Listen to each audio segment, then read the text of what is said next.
Ang Bureau of Customs raw ang isa sa mga pinaka-corrupt na ahensya ng gobyerno. Sinabi yan mismo ni Pangulong Rodrigo Duterte. Ano na kaya ang ginagawang hakbang ngayon ng bagong liderato ng Customs para baguhin ang pananaw na ito? At kaugnay po niyan para sagutin, makakapanayam po natin ang bagong Bureau of Customs Chief na si Commissioner Nicanor Faeldon. Magandang umaga po sa inyo, sir. Magandang umaga sa inyo, Kara, at sa mga nanonood natin. Commissioner, kayo po ay nakilala dati bilang isang Marine Captain na sumali po doon sa Oakwood Mutiny noong 2003. Ano sa tingin ninyo yung, kumbaga, bentahin ninyo dito sa bagong posisyon ninyo bilang Customs Commissioner? Why are you fit for the job or bakit kayo po ang talagang makapaglilinis doon sa katiwalian, sinasabing katiwalian po sa ahensya?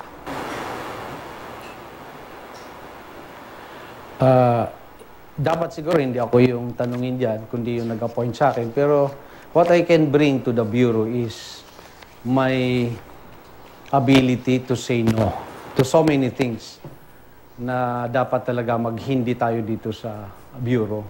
If we want to fix the Bureau, it starts with the appointment of the people na gusto. Kasi ang daming gusto magtrabaho dito. Nagtataka lang ako kasi ang liit ng sahod ng mga empleyado rito, pero ang mga nakapilang gusto magtrabaho ay napakarami. So mag-umpisa tayo doon sa selection of the people that will be employed here. And then doon sa mga napakaraming transaksyon na talaga pong kailangan natin mas madalas magsabi ng hindi pwede yan. So yun yung pwede kong gawin dito dahil wala akong pinagkakautangan ng loob na kahit sino, kundi lang yung ating mamamayan na nag-expect na ang Bureau ay maayos natin. Sir, doon po sa flag raising ceremony kamakailan na kung saan kayo po ay dumalo, isa po sa mga una ninyong ipinangako or plano po ninyo sa ahensya, sinabi niyo po ito sa harap ng media na na ang mangyayari po ay papababain niyo po yung pagre-release ng mga commodities, 5 oras na lang po. Tama po ba yung aming napakinggan, sir? Yes, ma'am. Yun po yung gusto natin gawin kasi medyo mahaba pa yung proseso. So nakikipag-coordinate na ako dun sa mga ahensya ng gobyerno na nag-i-issue ng mga permits. Kasi ang mga permits po ay hindi naman dito sa customs, kundi dun sa mga relevant government agencies who issues importation permits and other requirements. Ay dapat po rin ay tatalima rin po sila dun sa kagustuhan ng ating presidente na i-reduce yung mga working times ng pag-issue ng mga permits na to para ito ay maka-consolidate maaga ng mga ating mga traders para pag ito ay kumpleto na at dumating na yung kanilang mga imported goods dito ay hindi naaabuti ng siyam-siyam pa kundi sa loob ng 5 working hours, ito po ay maire-release natin. Kasi po, if correct me if I'm wrong, 5 days po dati yung period. Ngayon, gagawin ninyo 5 hours. So, dati po ba nung 5 days yung proseso, saan po ba nagkakaroon ng pagbagal? At ano po, tatanggalin nyo po itong isang step na ito, some of the steps doon sa process para mas mapaikli siya to 5 hours, from 5 days to 5 hours? Marami po kasing doble-dobling permits na hinihingi yung ating iba't ibang ahensya na may kinalaman dito sa customs. So, yung mga duplicity ay tatanggalin na natin yung isang ahensya na lang, kung sino talaga yung may original mandate ng ating batas, ang mag-i-issue ng permit na to. At dun sa mga requirements sa permit, ay i-reduce natin dun sa minimum. Hindi yung andami pang requirements na hindi naman kailangan na. At saka, itong mga permits na to, I am appealing, I will officially communicate dun sa ahensya ng gobyerno na nag-i-issue nito to reverse it. Let's say, mayroong mga pagkain na ini-import. Ang nangyari ngayon is ini-issuehan muna natin, let's say DI or yung Bureau of Animal Industry, nag-issue ng import permit. Tapos, habang yung mga imported nilang mga meats ay papunta na dito, sa kanila nilalakad yung requirements to clear. Ang iba, nandito na yung mga karne, ay hindi pa nila nakokompleto yung requirements. So, mabubulok na dun sa pier natin hanggang di na nila makukuha. So, I would recommend bago mo isyuhan ng importation permit, let's make sure that they can comply with the other requirements. So, i-reverse natin. Let's ask them first to submit the requirements to clear them pagdating dito, bago sila isyuhan ng importation permits. Makakatulong din to sa mga traders. Kasi hindi na masisira yung kanilang commodities, hindi sila gagastos, tapos di nila makuha. Kasi they later on find out na yung requirements pala to clear them ay hindi nila kaya. So, ina-abandon na lang nila dito. So, kailangan, sa pag-apply pa lang nila ng importation permit, anumang produkto ito, ibigay na yung requirements to clear them sa customs. Para, i-require na silang kunin muna ito. Para tiyakin natin na hindi masayang ang pera ng trader, tiyakin natin na hindi magtatagal sa pier. Kasi pag tumagal yan dito, hindi lang lalaki yung kanilang demurrage o demurrage, babayaran nila sa pier, kundi magkakaroon na naman tayo ng port congestion. So maraming mariresolve ito. So let's require them first to produce all the requirements to clear their import commodities bago issue yung kanilang import permit. Para ang mariresolve mo doon, matiyak mo na walang masayang na pera, matiyak mo na walang port congestion, matiyak mo na 5 hours lang pagdating ng commodities nila ay marirelease natin. Okay. Sinabi niyo rin noon na balak ninyong, ang inyong mungkahi ay tanggalin yung brokerage, yung mga brokers, kasi sa palagay ninyo ay hindi ito nakakatulong. Tama po ba, sir? Ang brokerage kasi, Kara, ay isa lang level ng expenditures nung ating mga traders. So, normal, ipapatong nila yung cost ng brokerage dun sa commodities nila pag binabay ito sa ating mga consumers. So, isa itong tulong sa ating mamamayan. Hindi naman mandatory na, base dun sa ating bagong batas, yung Customs Modernization and Tariff Act, hindi na siya mandatory. So, ano na lang ito, optional. So, we encourage the traders na hindi na nila gamitin yung mga brokers kasi dagdag gastusin lang nila ito at dagdag pasanin ng ating mga consumer. So we will help them how to do their business without passing through the brokerage. Kasi ang problema nila, hindi nila alam ang process. That's why soon we will open a training for the traders. They will send their representative, their secretaries, whoever they want to train, para turuan namin sila how to process their import commodities without using the brokers. All right. Yung computerization program po, dyan po sa Bureau of Customs, matagal na po yung nakabinbin. Ano na po ang hakbang ninyo tungkol dito, sir?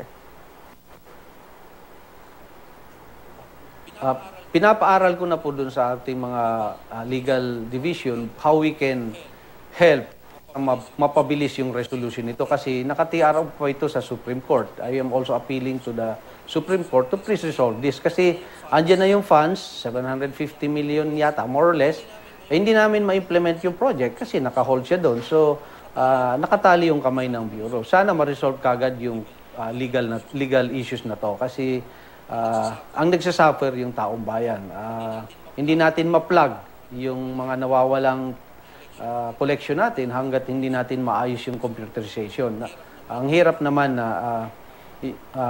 ang interest ng mga ibang tao ang pinoprotektahan at yung hindi interest ng ating bayan. Inanunsyo nyo rin po kamakailan, sir, na balak po ninyong kunin dyan po sa Bureau of Customs ang ilang mga kasama ninyo doon sa Magdalo, ilang mga sundalo na sumali doon sa Magdalo. Ito po ay hakbang daw po ninyo para matutukan yung mga tinatawag nyong outdoor functions. Paano po ba sila makakatulong doon sa operasyon po ng Bureau of Customs, sir? Opo. In fact, nandito na po sila. We are just waiting for their official appointment. Marami kasi tayong problema ng smuggling pero hindi lang dito sa loob ng ating opisina. These are actually nangyayari doon sa ating mga karagatan, doon sa ating mga ports. So, wala tayo right now